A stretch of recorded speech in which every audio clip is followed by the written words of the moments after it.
lakini nonyola omundu narure muchaki yaundi alishire indakano arure makwa ko mamina sa yitre makwa keshalo chaba arure mboni yitre mbono no umungo mweno no moburuchu beshalo ya labunyala kweli chimmanyire shembolanga wabere juzi musomao mwishe father nakambanga nabo olanga mbu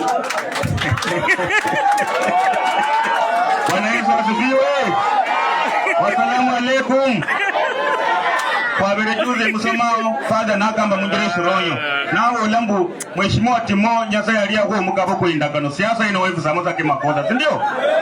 Nyasaye aliyo mugabo kuindagano umwene aze pole pole shie kanisha makwa keshalo lano mheshimiwa Timo Noleno usikwenge na hasira wakati unakosolewa na wewe ni kiongozi kwa mtu ambaye unakuna take it easy si ndio?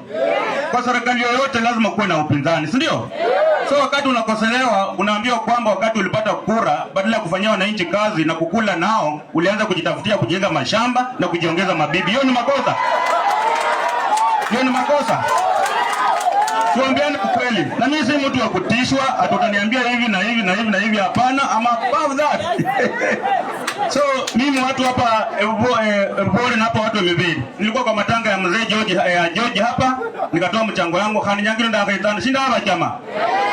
Shinda hapa chama. Na baba olanga mbu noba noli kiongozi wa chakulwa paka obe kiongozi okora abandu kazi ando kiongozi okuli yako na abandu si ndio? Lakini mheshimiwa Timo hula no chakulwa abandu bana bahunyira shina. Leo malanga sama sikano okupa mutoka no rulatimbra si ndio? Leo Timo usitoke hapa mimi na wewe tukitoka hapa tupandisha hao watu laini si ndio? Ongea ukweli my friend. Na mimi mtu asikuje kuatisha hapa tu kijana umetoka sijui Nairobi sijui nini. Kesho leo hapa na beku. Mwana kwawe hakureja tiyo zote shiro msata kweli. Chakureja na timu timbisi. Na yesenge ndetanga nizira Nairobi leo hapa na beku. Shuma yembe ndi mwana kwawe anje. Mwana kwawe hakuluma mahamala kweli.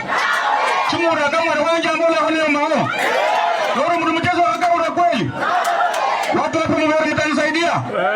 Ni kwa msio wao.